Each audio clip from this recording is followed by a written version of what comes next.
کو ستایا ہے ہم نے ان کو بھی معاف کر دیا، جس نے ہم کو گالی دی، جس نے ہم کو ستایا ہم نے ان کو بھی معاف کر دیا۔ اور آج جو خانہ کعبہ کے اندر داخل ہو جائے گا اور جو گھر کے دروازے کو بند کر لے گا، آج معافی کا اعلان ہے، اسے معاف کر دیں گے۔ جب یہ معافی کا اعلان کافروں نے سنا، مشرکوں نے سنا، تو آپ صلی اللہ علیہ وسلم کے اوپر ذوق در ذوق اسلام کو قبول کرنے لگے۔ لوگ یہ کہتے ہیں کہ تلوار کے زور سے اسلام پھیلا، میں کہتا ہوں کہ شاید آپ اپنی گرنتوں کو نہیں پڑھتے ہیں، شاید آپ اپنی کتابوں کا مطالعہ نہیں کرتے ہیں۔ اگر آپ اپنی کتابوں کا مطالعہ کریں گے، آپ اپنے گرنتوں کو پڑھیں گے، تو یقیناً آپ اس طرح کے الفاظ استعمال نہیں کریں گے کہ محمد صلی اللہ علیہ وسلم تلوار کے زور سے اسلام پھیلایا ہے۔ انگلینڈ کا ایک شخص تھا، حاضر استیز علماء کرام سے میں مخاطب ہوں۔ انگلینڈ کا ایک شخص تھا جس نے اسلام کو قبول کیا۔ وہ اسلام کو کیوں قبول کیا؟ انہوں نے ساری بات کو لوگوں کے سامنے جو پیش کیا وہ بات سننے کے لائق ہے۔ انگلینڈ کا ایک شخص اسلام قبول کر لیا۔ جب لوگوں نے اس سے پوچھا کہ اسلام کیوں قبول کیا، اسلام کے اندر کیا خوبی دیکھا، اسلام کے اندر کیا اچھائی تم نے پایا، یہ اس سے لوگ پوچھنے لگے، تو انہوں نے ایک حدیث کے حوالے سے لوگوں کو بتایا۔ وہ یہ بتایا کہ ایک شخص ہے حضرت ابو لبابہ رضی اللہ تعالی عنہ، حضرت ابو لبابہ رضی اللہ تعالی عنہ ہے۔ حضرت ابو لبابہ رضی اللہ تعالی عنہ روزانہ فجر کی نماز تکبیر اولیٰ کے ساتھ، ظہر کی نماز تکبیر اولیٰ کے ساتھ، عصر مغرب اور عشاء کی نمازیں تکبیر اولیٰ کے ساتھ اللہ کے رسول صلی اللہ علیہ وسلم کی اقتداء میں یعنی ان کے پیچھے ادا کرتے ہیں۔ روزانہ کا یہ معمول ہے کہ تکبیر اولیٰ کے ساتھ وہ 5 وقت کی نماز ادا کرتے ہیں۔ لیکن وہ 4 وقت کی نماز ادا کر لینے کے بعد ظہر، عصر، مغرب اور عشاء کی نماز ادا کر لینے کے بعد آپ صلی اللہ علیہ وسلم کے پیچھے بیٹھتے اور دعا بھی کرتے اور آپ صلی اللہ علیہ وسلم سے گفتگو بھی کرتے، مگر فجر کی نماز پڑھ لینے کے فوراً بعد سلام پھیرتے ہی دعا نہیں کرتے، گھر دوڑتے ہوئے چلے جاتے ہیں۔ صحابہ کرام روزانہ یہ دیکھ رہے ہیں آخر بات کیا ہے، وجہ کیا ہے۔ حضرت ابو لبابہ رضی اللہ تعالی عنہ بڑا متقی ہے، نماز فجر تکبیر اولیٰ کے ساتھ ادا کرتا ہے، نماز ظہر تکبیر اولیٰ کے ساتھ ادا کرتا ہے، نماز عصر، مغرب اور عشاء کی نمازیں تکبیر اولیٰ کے ساتھ ادا کرتے ہیں، لیکن 4 وقت کی نماز ادا کرنے کے بعد وہ اللہ کے رسول کے پیچھے دعا بھی کرتے ہیں، فجر کی نماز کے بعد دعا نہیں کرتے ہیں۔ کیا ان کو اللہ تعالیٰ کے سامنے اپنے آنکھوں سے آنسو بہانے کی ضرورت نہیں ہے؟ کیا ان کو اللہ تعالیٰ کے سامنے رونے کی ضرورت نہیں ہے؟ کیا اللہ تعالیٰ کے سامنے مطالبہ کرنے کی ان کو چاہت نہیں ہے؟ بات کیا ہے، وجہ کیا ہے، کیوں گھر بھاگ جاتے ہیں؟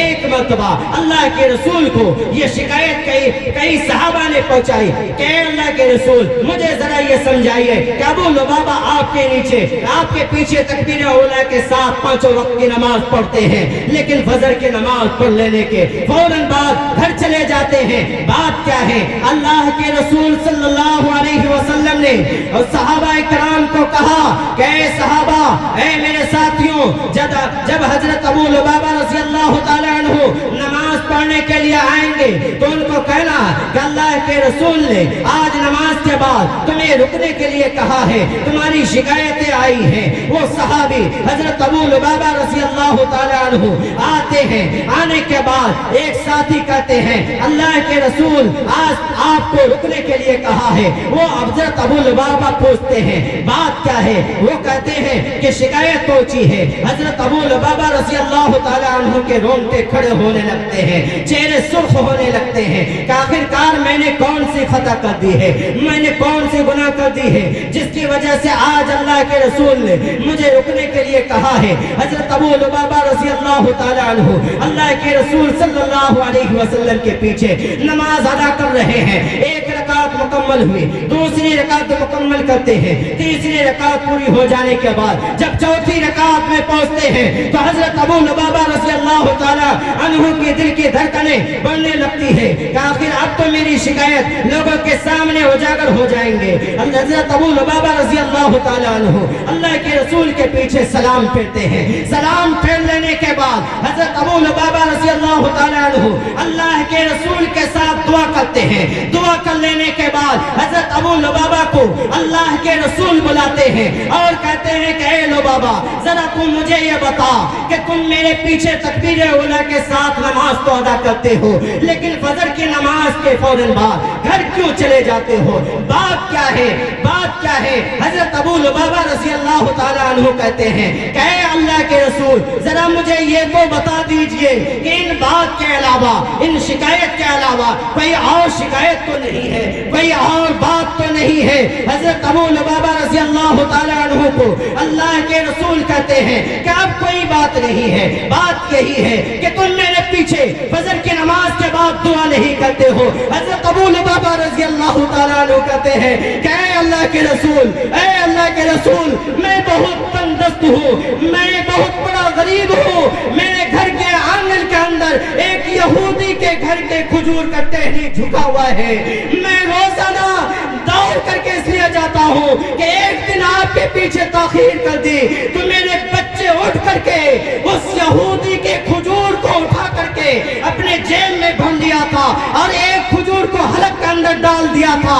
میں نے اس کھجور کو حلق سے نکالا اور کہا یہ کھجور تمہارے لیے کھانا جائز نہیں ہے، یہ پڑوسی کے گھر کا کھجور ہے۔ میرا بچہ بلکنے لگا، رونے لگا اور کہنے لگا کہ ابو جان میں کئی دنوں سے کھجور کھانے کے لیے ترس رہا ہوں۔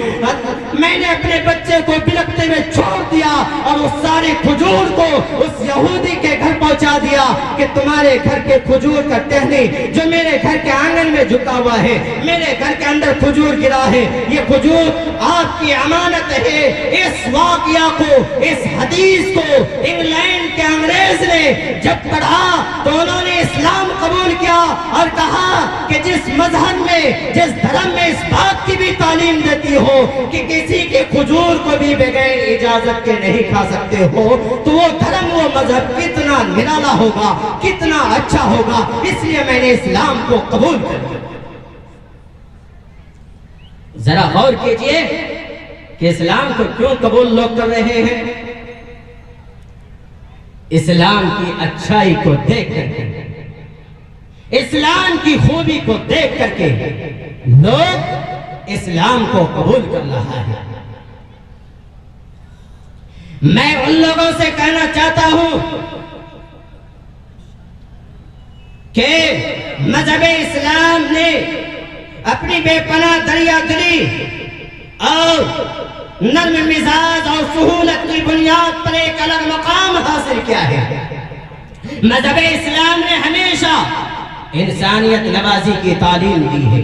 مذہب اسلام نے ہمیشہ امن و سلامتی کی تعلیم دی ہے، امن و سلامتی کا نعرہ لگایا ہے۔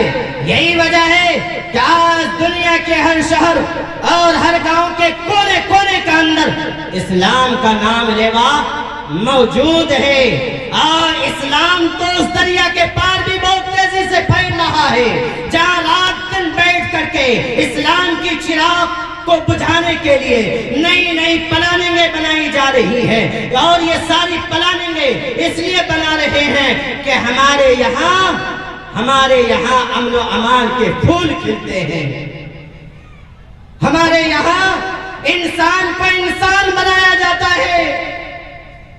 میں چرمبا کے سامعین سے کہنا چاہتا ہوں اور یہاں پر جتنے بھی دیگر محلے کے لوگ آئے ہوئے ہیں ان لوگوں سے کہنا چاہتا ہوں کہ مذہب اسلام اسلام کی مثال نہ کل تھی نہ آج ہے اور نہ ہی قیامت تک کوئی پیش کر سکتا ہے. کیوں؟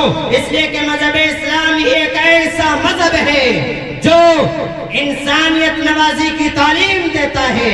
مذہب اسلام ایک دوسرے کی حال خبر لینا، غمخواری کرنا خاص وصف رکھتا ہے. پوری دنیا کو حق و انصاف کے رنگ میں رنگنے کا نام مذہب اسلام ہے. مگر آج کچھ فرقہ پرستوں اور بے وقوف لوگ مذہب اسلام کو دہشت پسند مذہب قرار دیتے ہیں، مذہب اسلام کو دہشت گرد مذہب کہتے ہیں اور ہماری ماں باپ کی عزت و آبرو کو لوٹتے ہیں. کبھی ہماری مسجدوں کے اوپر حملے کرتے ہیں، کبھی ہمارے مدارسوں کو نشانہ بنایا جا رہا ہے، کبھی ہمارے جیسے بزرگ نوجوان یا بزرگ لوگوں کے چہرے کی داڑھی کو کھینچ کر کے جے شری رام کا نعرہ جبرن لگایا جاتا ہے، اور کبھی بے گناہ اور معصوم لوگوں کو جیل کی سلاخوں کے اندر ڈالواتے ہیں. جیل کی سلاخوں کے اندر ڈال دینے کے بعد یہ کہتے ہیں کہ مذہب اسلام دہشت گردی کا نام ہے. تو میں ان لوگوں سے، اسلام کے مخالف لوگوں سے کہنا چاہتا ہوں، اسلام تو وہ امن پسند مذہب ہے جس نے مکہ جیسے خونخوار کافروں کو بخش دیا. اسلام تو وہ مذہب ہے جس نے ان لوگوں کو حیات بخشی جو اس کی راہ میں روڑے اٹکا رہے تھے.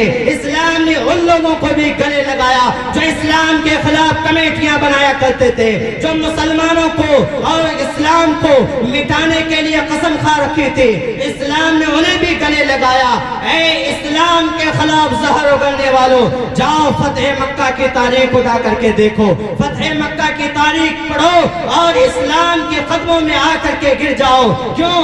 اس لیے کہ جب رسول پاک صلی اللہ علیہ وسلم کو مکہ سے نکالا جا رہا تھا، آپ کے ساتھیوں کو مکہ سے نکالا جا رہا تھا، آپ کو اور آپ کے ساتھیوں کو وطن عزیز سے بھگایا جا رہا تھا، آپ کو اور آپ کے ساتھیوں کے املاک کو لوٹا جا رہا تھا، املاک سے محروم کیا جا رہا تھا. آپ کو اور آپ کے ساتھیوں کو، حتیٰ کہ آپ کی بیوی اور آپ کے متبعین عورتوں کو خانہ کعبہ کی دیوار کی دیدار سے محروم کیا جا رہا تھا. جب آپ صلی اللہ علیہ وسلم اور آپ کے ساتھیوں کو مکہ سے نکالنے کا ان کا اصل مشن تھا، تو آپ صلی اللہ علیہ وسلم نے ان ساری تکلیف کو، ان ساری مصیبتوں کو جھیل کر کے، ان ساری رکاوٹوں کو برداشت کر کے ان کو معاف کر دیا. تو مجھے کہنے دیجئے کہ اسلام نام ہے محبت بانٹنے کا، اسلام نام ہے بھوکوں کو کھانا کھلانے کا، اسلام نام ہے ننگے کو کپڑے پہنانے کا، اسلام نام ہے پیاسے کو پانی پلانے کا، اسلام نام ہے چھوٹوں پر شفقت و مہربانی سے پیش آنے کا، اسلام نام ہے بڑوں کا ادب و احترام کرنے کا. یہ نہیں کہ 47 اٹھا لیا جائے اور اسلام ہو جائے. بے گناہ اور معصوم نہتے لوگوں کے اوپر اتیاچار کرنے کا نام اسلام نہیں ہے. اگر میڈیا والے ہوں تو میں اس سے مخاطب ہوں کہ آپ میری بات کو صحیح سے نوٹ کریں گے. تو میں آپ کو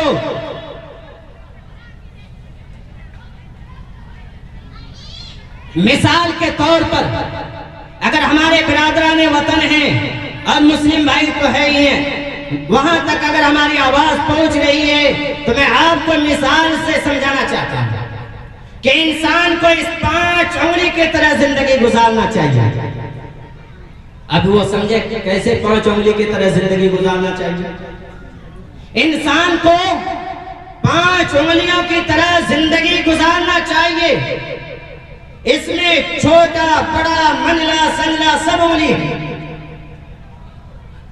مثال کے طور پر یہ سمجھا رہا ہوں کہ 5 انگلی کی طرح زندگی کیوں گزارنا چاہیے. اگر یہاں پر کئی برادر کے لوگ ہوں، یعنی کئی ذات کے لوگ ہوں، شیخ ہو، پیخان ہو، انصاری ہو، منصوری ہو یا ملک ہو، تو سب کے لیے یہ بات میں مثال سے سمجھانا چاہتا ہوں. مسلم ہو یا نان مسلم ہو، سب کے لیے یہ مثال سے میں سمجھانا چاہتا ہوں کہ انسان کو ہاتھ کی 5 انگلیوں کی طرح زندگی گزارنا چاہیے. ایک مرتبہ یہ پانچوں انگلیاں جو ہے اپنے آپ کو غرور میں آ کر کے، تکبر میں آ کر کے، گھمنڈ میں آ کر کے کہنے لگا کہ میں سب سے بڑا ہوں۔ اب جو ہے یہ چاروں انگلیاں ان کو کہتا ہے کہ تم بتاؤ، تم کہتے ہو کہ سب سے بڑے ہم ہیں، تو تمہاری دلیل کیا ہے، تمہارے پاس ثبوت کیا ہے؟ تو انہوں نے کہا کہ دلیل یہ ہے کہ کورٹ کچہری میں جب جاتے ہو، زمین کی رجسٹری کرتے ہو تو ٹپا میں ہی مارتا ہوں۔ تو سب سے بڑا تو یہ ہو گیا کہ ہمیں جو ہے کٹھا دو کٹھا دلا رہا، ٹپا میں مارتا ہوں۔ اب جو ہے اب دوسری انگلی، یعنی یہ کہتا ہے کہ نہیں تم سب سے بڑا کیسے ہو جاؤ گے؟ کہا تب کون بڑا؟ کہا میں بڑا ہوں۔ کہا کیوں؟ کہا کہ نہیں دیکھتے ہو کہ کتنا بڑا فساد ہو، کتنا بڑا ہنگامہ ہو، لوگوں کے درمیان میں جھگڑا تنازع ہو جائے تو سب سے پہلے خاموش میں کہتا ہوں کہ چپ رہو گے یا نہیں رہو گے، چپ رہو گے یا نہ رہو گے۔ لڑائی کو ختم کرنے میں سب سے بڑا رول میرا ہوتا ہے، اس لیے سب سے بڑا میں ہوں۔ اب جو ہے بیچ والی انگلی وہ کہنے لگتا ہے کہ سب سے بڑا میں ہوں۔ کہا وہ کیسے؟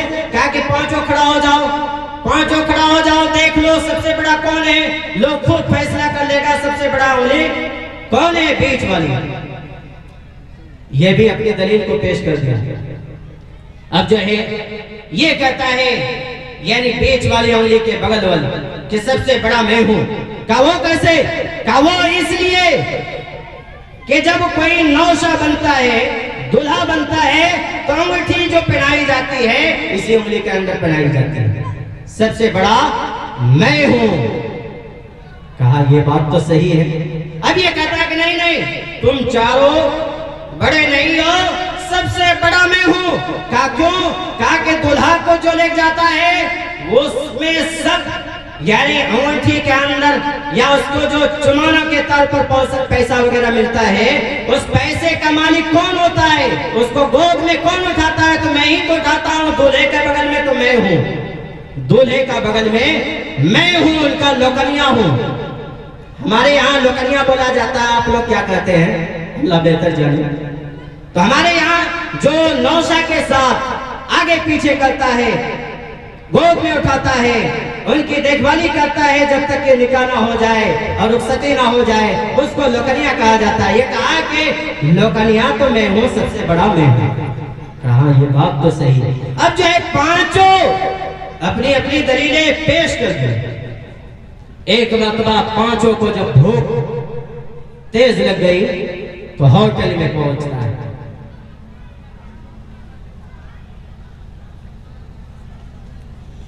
ہوٹل میں پہنچتا ہے اور پہنچنے کے بعد کہتا ہے کھاؤ۔ یہ چاروں انگلی کہتا ہے کہ تم سب سے بڑے ہو، تم شروع کرو۔ اب یہ انگلی ہوٹل میں کھانا اٹھا رہا ہے تو اٹھ نہیں رہا۔ اب یہ کہتا ہے کہ اچھا چھوڑو، ہم تو بڑے نہیں، تم بڑے ہو، کہتے ہو کہ لڑائی جھگڑے ہم ختم کرتے ہیں، تم شروع کرو۔ اب یہ بھی اٹھا رہا نہیں اٹھ رہا، یہ بھی اٹھا رہا نہیں اٹھ رہا، اب یہ بھی اٹھایا نہیں اٹھا۔ پانچوں الگ الگ جب ہو کر کے دانا کو اٹھانا چاہا تو نہیں اٹھا پایا۔ کہا دیکھو، اگر ہر ایک اپنے آپ کو بڑا سمجھنے لگو گے تو کسی کے پیٹ کے اندر لقمہ نہیں پہنچے گا، سب بھوکے رہ جاؤ گے۔ اس لیے سب مل جاؤ گے، تمہارا بھی پیٹ بھر جائے گا، تمہارا بھی پیٹ بھر جائے گا، سب کے پیٹ بھر جائیں گے۔ اسی لیے ہندوستان کے لوگوں کو آپس میں مل کر کے رہنا چاہیے۔ اس سے کیا ہوگا کہ سب کو فائدہ ہوگا، ہندو ہو یا مسلمان ہو، یا مسلمان کے اندر کئی ذاتی کے لوگ ہوں، ہر ایک کو مل کر کے آپس میں رہنا چاہیے۔ اس سے کیا ہوگا؟ سماج کے اندر فائدہ ہوگا، ہر ایک کا بھلائی ہوگا، ہر ایک جو ہے صحیح راستے پر آئیں گے، ہر ایک ترقی کریں گے۔ اگر اپنے آپ کو سب بڑا سمجھنے لگیں گے تو کسی کا کام نہیں ہوگا، سب کے اندر تنازع ہوں گے۔ اس لیے سب کو مل جل کر کے رہنا چاہیے۔ جھارکھنڈ کے اندر ایک دم کا ضلع ہے، وہاں جب اپریل کے مہینے میں، یہ مئی کے مہینے میں پروگرام تھا، وہاں میں نے پونے 2 گھنٹہ بیان کیا۔ وہاں جب بیان کر کے نکلا تو ایک جو ہے پنڈت نے مجھے گھیر لیا، پنڈت نے گھیر لیا، اور اس کے بعد کہا کہ رات کو آپ نے بہت اچھی بات لوگوں کو بتا رہے تھے، لیکن میں یہ کہتا ہوں کہ مذہب اسلام جو ہے وہ طاقت کی بلبوتے پہ پھیلا ہے۔ ہم نے کہا کہ آپ کے پاس کیا دلائل ہے؟ اور اس کے بعد میں نے اس سے پوچھا کہ آپ کے جو یعنی آپ جو کہہ رہے ہیں کہ مذہب اسلام طاقت کے بلبوتے پر پھیلا، اس کے دلائل کیا ہیں؟ تو انہوں نے دلائل پیش نہیں کیا۔ پھر میں نے ان سے کہا کہ اچھا یہ بتائیے کہ آپ پنڈت ہیں، لوگوں کو پوجا کرنے کے لیے بتاتے ہیں، لوگوں سے پوجا کرواتے ہیں، نوراتری کے اندر آپ کیا پڑھ کر کے، کون سے منتر پڑھ کر کے آپ پوجا کرتے ہیں؟ وہ کہتا ہے کہ تم کون ہوتے پوچھنے والے؟ میں نے کہا کہ آپ نے جب ہم سے سوال کیا تو میں بھی آپ سے ایک سوال کر لیتا ہوں، چھوٹے ہونے کے ناطے، تاکہ مجھے بھی کچھ گیان آ جائے۔ تو انہوں نے کہا کہ یہ منتر پڑھی جاتی ہے۔ جب انہوں نے منتر پڑھا تو وہ منتر بالکل غلط پڑھا۔ تو میں نے ان سے کہا کہ دیکھیے نوراتری کے اندر وہ منتر نہیں پڑھی جاتی ہے جو آپ پڑھتے ہیں۔ تو انہوں نے کہا کون سی منتر پڑھی جاتی ہے؟ تو میں نے کہا کہ یا دیوی سروبھوتیسو ما ستتی یاتری نمستسے نمستسے نمو نمہ، یہ نوراتری کے اندر پوجا کرنے کا منتر ہے۔ انہوں نے کہا کہ یہ آپ کیسے پڑھ لی؟ کیا میں نے پڑھا ہے؟ یہی ہے؟ کہا ہاں یہی ہے۔ تو میں آپ حضرات کے سامنے کہنا چاہتا ہوں کہ قرآن کریم کو اگر وہ لوگ نہ مانیں تو نہ مانیں، لیکن اپنے گرنتھوں کو پڑھ لیں تو اس کے گرنتھوں کے اندر ساری باتیں ملے گی۔ جب قرآن کریم کو میں نے دیکھا تو قرآن کریم کو میں نے کھولا، قرآن کریم کے اندر اللہ تعالیٰ نے فرمایا قل هو اللہ احد اللہ الصمد لم یلد ولم یولد ولم یکن له کفوا احد۔ تو میرے ہندو بھائیوں، آپ کے ویدوں کے اندر بھی لکھا ایکو دیوہ سروبھوتیشو گووہ۔ جب میں قرآن کریم کو دیکھا تو قرآن کریم کے اندر فرمایا اللہ تعالیٰ نے لیس کمثلہ شیء۔ تو میرے ہندو بھائیوں، آپ کے ویدوں کے اندر بھی فرمایا ہے، آپ کے ویدوں کے اندر بھی لکھا ہے نتسپرتے معستے۔ اگر قرآن کریم میں اللہ تعالیٰ نے کہا ان اللہ علی کل شیء قدیر، تو میرے ہندو بھائیوں آپ کے ویدوں کے اندر بھی کہا گیا ہے دیو مہان سرب شکتیمان۔ اگر قرآن کریم کے اندر اللہ تعالیٰ نے کہا ہے لا تبدیل بکلمات اللہ، تو میرے ہندو بھائیوں آپ کی گرنتھوں کے اندر بھی ہے ادب دھانی ورون السبتانی۔ اگر قرآن کریم کے اندر ہے ما کان محمد ابا احد من رجالکم ولیکن رسول اللہ وخاتم النبیین۔ تو میرے ہندو بھائیوں آپ کی ویدوں کے اندر بھی لکھا ہے اسم اللہ ملنے مترا ورونا دیویانی دھکتا الللے ورون متر استیجس کامیا اوتار مندرو اوتار مندرو اوتار مندرو۔ اگر قرآن کریم کے اندر ان کنتم تحبون اللہ فاتبعونی یحببکم اللہ ہے، تو میرے ہندو بھائیوں آپ کی کتابوں کے اندر، آپ کے گرنتھوں کے اندر، آپ کی ویدوں کے اندر لکھا ہے ایتا ہمی پورش مہانی مات ورینا ورونا تپش پرستات انیایا۔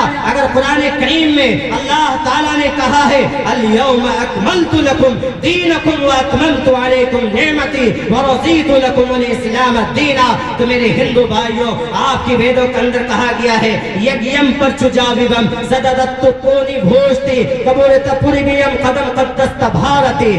آؤ اپنی کتابوں کو دیکھو اور ہمارے قرآن کریم کو بھی دیکھو، اپنے گرنتھوں کو پڑھو تو تمہارے ہوش صحیح جگہ پر آ جائیں گے، تمہارے عقلیں کھل جائیں گے اور تم خود بخود مسلمانوں کی تعریف کرنے پر مجبور ہو جاؤ گے۔ مجھے مختصر وقت دیا گیا ہے، اس لیے میں آپ حضرات سے گزارش کرتا ہوں کہ کبھی دوبارہ وقت ملا تو آپ کے سامنے یہ جو باقی رہ جائیں گے ان کے قضا آپ کے سامنے پورا کیا جائے گا۔ تو یہ اصلاحی معاشرہ اور تعلیمی بیداری کانفرنس ہے۔ اصلاحی معاشرہ، معاشرے کے اندر بہت ساری برائیاں ہیں، بہت ساری برائیاں ہیں۔ کن کن برائیوں کو بیان کیا جائے، کن کن خرابیوں کو اجاگر کیا جائے، وہ میرے سمجھ سے باہر ہے۔ میں موٹی بات کہنا چاہتا ہوں کہ معاشرے کے اندر سب سے خرابی اور سب سے زیادہ مہلک بیماری یہ ہے کہ اگر ہمارے بھائی کوئی ترقی کرنا چاہتا ہے تو سب سے پہلے ان کے قدموں کو کھینچنے والے ہم ہوتے ہیں۔ اگر ہمارے بھائی عروج پر پہنچنے والا ہوتا ہے تو اس کو پستی کے اندر لانے کی کوشش ہم کرتے ہیں۔ ہمارے بھائی اگر اچھے کھانے لگتے ہیں تو ان سے جلنے والے ہم ہو جاتے ہیں۔ اس لیے ہم سبوں کو ایک ساتھ مل جل کر کے، چھوٹے بڑے یا کسی ذات کے رہنے والے ہوں، آپس میں اتحاد و اتفاق اور الفت و محبت کے ساتھ زندگی گزارنا ہے۔ اللہ تعالی ہم سبوں کو ان تمام باتوں پر عمل کرنے کی توفیق نصیب فرمائے۔ آخر دعوانا ان الحمدللہ رب العالمین۔